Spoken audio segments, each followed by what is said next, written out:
তৃণমূল কংগ্রেস বুঝতে পেরেছে যে তার পরাজয় আসন্ন এবং সেই জন্যে গতকালকে যে মিছিল ছিল তার জন্যে মিছিল এবং এই অনিয়ম বেনিয়ম করে তারা বাংলার সর্বনাশ তো করেইছে, আবারও করবার চেষ্টা করছে। এই জিনিস হতে দেওয়া যাবে না, হতে দেব না আমরা। এবং দেখছেন আপনারা, মানুষ রুখে দিচ্ছে এবং এরপরে প্রশাসনকে আমরা বলবো যে আপনারা নিজেরা সহযোগিতা করুন, না হলে মানুষের ক্ষোভ বাড়বে। এবং ইলেকশন কমিশনের যে আইন আছে সে আইন ভীষণ কড়া, তাতে নানান রকম, আমি বলছি না সেটা আপনাদেরকে বলে দিতে চাই না, সেই আইন অনেক জটিল। আপনারা দেখতে পেয়েছেন যে বিএলওরা কাজ করব না বলেছিল, তারা কাজ করতে নেমেছে। যে রাজ্য সরকার বলছিল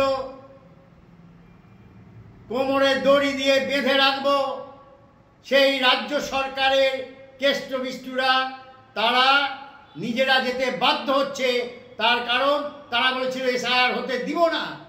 আরে এসআইআর হচ্ছে নিবিড় ভাবে ভোটার লিস্ট তৈরি করা, কিন্তু বিজেপি আর তৃণমূল এরা এমন একটা ভাব দেখাচ্ছে, মানুষের ভেতরে আতঙ্ক তৈরি করছে, করে মানুষকে এর আগে নোটবন্দি, তারপরে করোনা, তারপরে সিএএ, এই সব করে মানুষের মূল সমস্যা থেকে দূরে সরিয়ে রেখে মানুষকে ভয় ভীতি দেখিয়ে, সিএএ দেখিয়ে বলছে ভারতের নাগরিক হবে না, থাকবে না, বাংলাদেশে পাকিস্তানে পাঠিয়ে দেওয়া হবে, এই করে গতবার ভোট করেছে।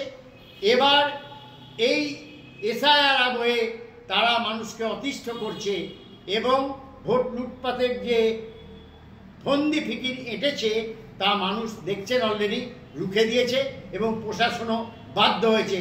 আগামী দিনে এই রকম চললে গণবিক্ষোভ হবে, গণ আন্দোলন হবে।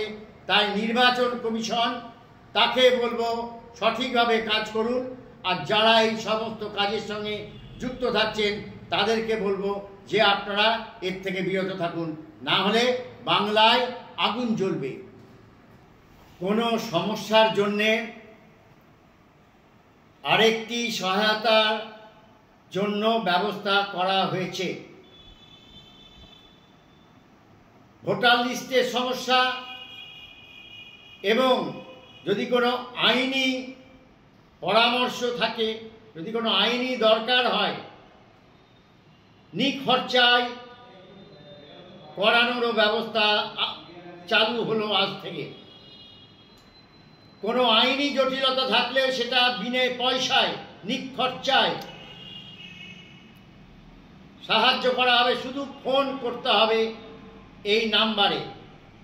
ভোটার লিস্টের সংশোধনের ব্যাপারেও করা যাবে, আইনি জটিলতা ব্যাপারেও করা যাবে এবং নিখরচায় বিনা পয়সায় সেই আইনি সাহায্য পরিষেবা দেওয়া হবে। রবিউল ইসলাম হাইকোর্টের লয়ার,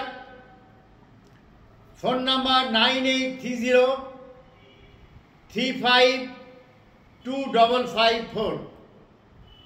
আবার বলছি 9830352554,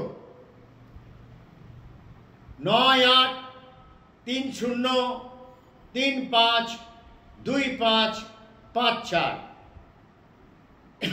9830352554।